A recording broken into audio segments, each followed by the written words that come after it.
जो शिव, गणेश, राम या हरि इनकी आराधना करते हैं तो सारा कार्य तो शक्ति से ही होता है। हरि अपनी शक्ति से जीव का कल्याण करते हैं, हरि अपनी शक्ति से सहयोग करते हैं, सारा कार्य शक्ति से होता है। वही शक्ति जब रूप धारण करती तो अभी आपको नाम सुनाए, वही विद्या, वही कला, वही लक्ष्मी, वही काली, वही तारा, वही षोडशी, वही अंबा, वही जगदम्बा, वही शक्ति है, वही तुम में विराजमान है। जो उपासक इस शक्ति का गलत भाव से दर्शन करता है वही प्रगट स्त्रियों के रूप में विराजमान है, वही हमारे अंदर हर शक्ति के रूप में विराज। सब शक्ति छीन हो जाती है, व्यभिचारी पुरुष किसी भी शक्ति को धारण नहीं कर सकता। इसलिए शास्त्र आदेश करता है एक क्षण भी कभी दूषित भाव किसी माता बहन के प्रति मत करो। गृहस्थी में हो तो तुम्हारा जो पाणिक ग्रहण संस्कार हुआ बस उतने में केवल सीमित रहो, धर्म की ये रेखा है उसको पार मत करना। जब बुद्धि भ्रष्ट हो जाती है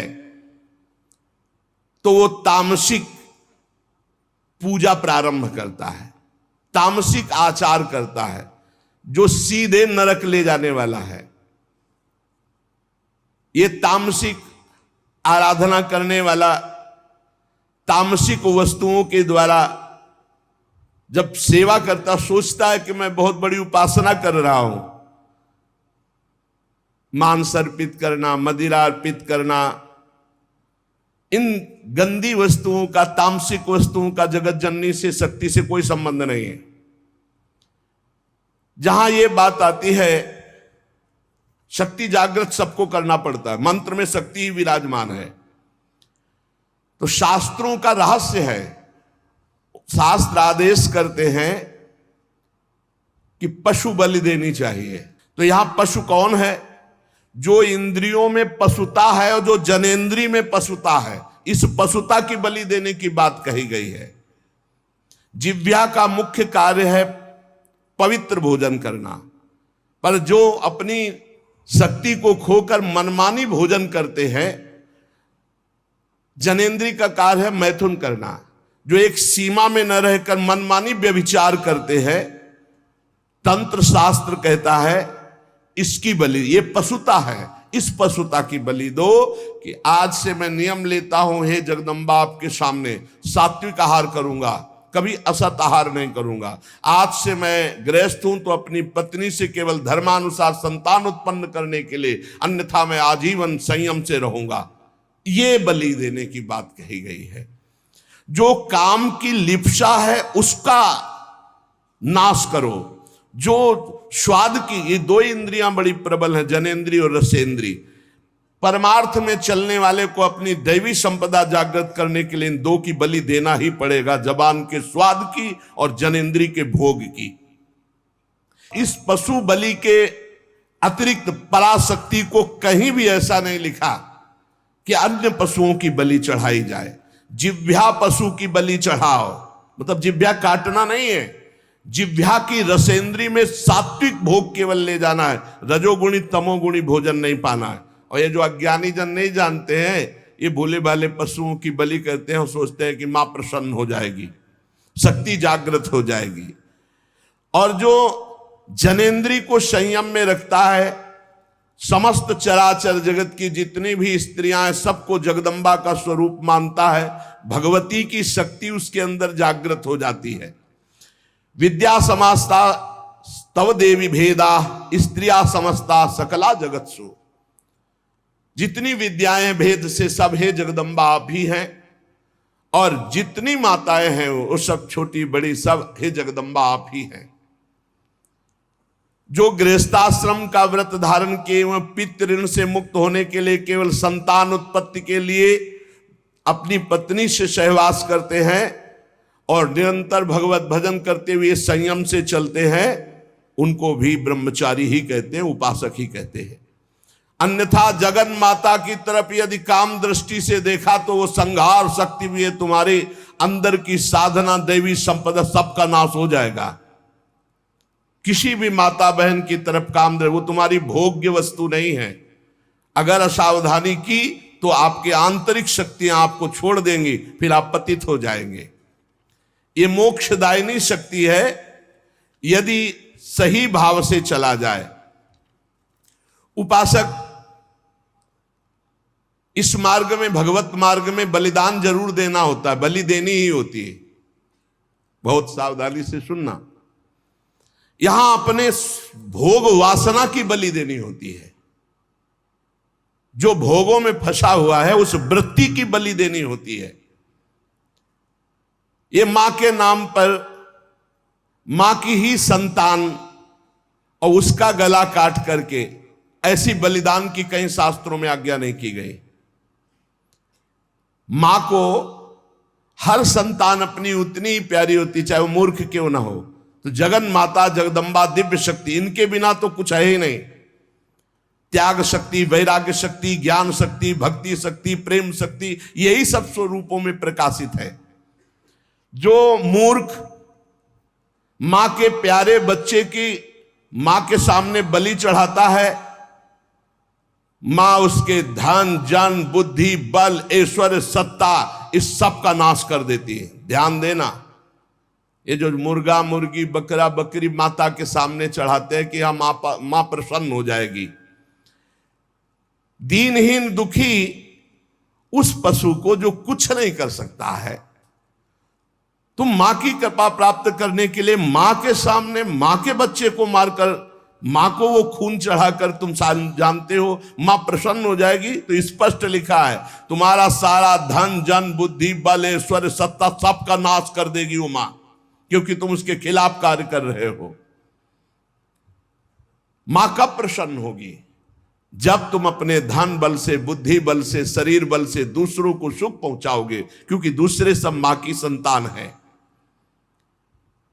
मां तुम्हें गोद में बैठा लेगी जब मां की आज्ञा के अनुसार चलोगे, और वही सब शक्तियों की स्वामिनी, वो तुम्हारे अंदर शक्ति जागृत कर देगी। बलिदान करना है, निश्चित शास्त्रों में आज्ञा है बलि की, बलि चढ़ाना है, लेकिन काम की बलि चढ़ाना है, क्रोध की बलि चढ़ाना है, लोभ की बलि चढ़ाना है, असत्य की बलि, इंद्रिय विषय विलासिता, इसकी बलि चढ़ाना है। तुम मां से प्रार्थना करो तुम्हारी बुद्धि शुद्ध हो जाए, मां की चरण रज से तुम्हारे अंदर आसुरी भाव, उसकी बलि चढ़ जाए। जब तुम प्रेम भाव से मां की आराधना करोगे तो तुम्हें जो परम लाभ मिलेगा वो दिव्य शक्तियां जागृत हो जाती है। और जब मां से विपरीत भाव किया जाता है, मां को भोग के भाव से देखोगे, इससे बड़ा विपरीत भाव क्या है? ये सब मां ही तो है विविध रूपों में, जननी ही शक्ति तो है। फिर कोई ये प्रश्न कर सकता है, बड़ा सुंदर है, कि मां के हाथ में नरमुंडों की माला है और मां जिह्वा में रक्त लगाए हुए है, तो अगर मां को अगर बलि पसंद नहीं तो क्यों काटा? महिषासुर को मारा, चंड मुंड, रक्त बीज, बहुत से शुंभ निशुंभ, बहुतों को काट काट के ढेर लगा दिया। क्या वो मां के पुत्र नहीं थे क्या? आप हमें बलि के लिए निषेध कर रहे हैं, तो क्या मां को खून नहीं प्यारा? तो कह रहे वो मां के बच्चे नहीं हैं, हम ऐसा नहीं कहते, वो मां के बच्चे हैं, पर वो मां से ही भोग करने की भावना रख रहे थे और मां के उन सीधे साधे दुर्बल बच्चों की हिंसा कर रहे थे। तो अगर एक बच्चा ऐसा हो जाए कि पूरे परिवार को काट रहा है, तो मां स्वयं काट देगी। वो अपने दुलार को एक तरफ रख के उसको काट देगी। पूरे विश्व की रक्षा के लिए इन राक्षस रूपी पुत्रों की मां ने स्वयं हत्या की और उन्हीं की प्यार से मुंडों की माला धारण की, जो पूरे चराचर जगत का विनाश कर रहे थे। पूरे चराचर जगत को कष्ट दे जो बालक, तो मां समर्थ होते हुए कैसे बर्दाश्त कर सकती है? इसलिए निरपराध ये बकरा, ये मुर्गा किसी को कष्ट नहीं दे रहे।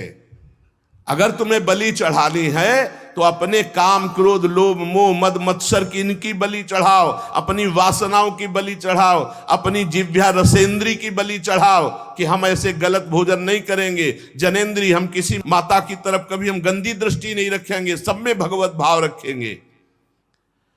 जो इन सीधे साधे पशु पक्षियों की बलि चढ़ाता है, तो भगवती फिर उनका विनाश दूसरे रूप में करती है।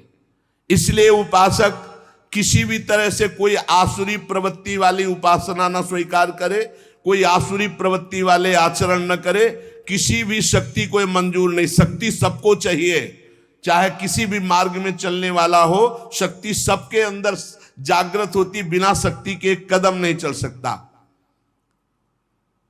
पशु बल, मानव बल, असुर बल, देव बल, ये ईश्वरी शक्ति के आगे नहीं, सब ईश्वरी शक्ति के अंतर्गत है। जब पशु बल बढ़ता है तो यही शक्ति जागृत होकर उसका नाश करती है।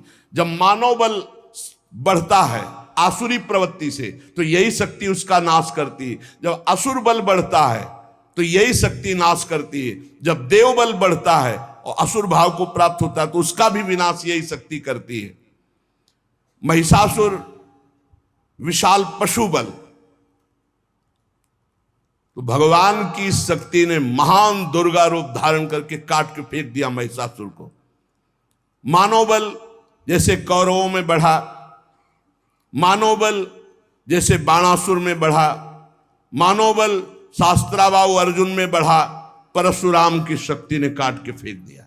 श्री कृष्ण शक्ति ने बाणासुर को सीमित कर दिया।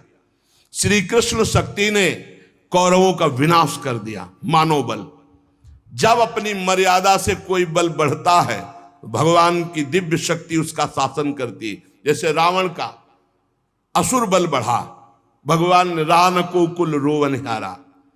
जब इंद्र देवता का दैव बल बढ़ा तो गिरिराज जी उठाकर सारा बल उनका चूर कर दिया, घमंड चूर कर दिया कि मैं देवराज हूं। ईश्वरी शक्ति चारों तरफ से आपको घेरे हुए है।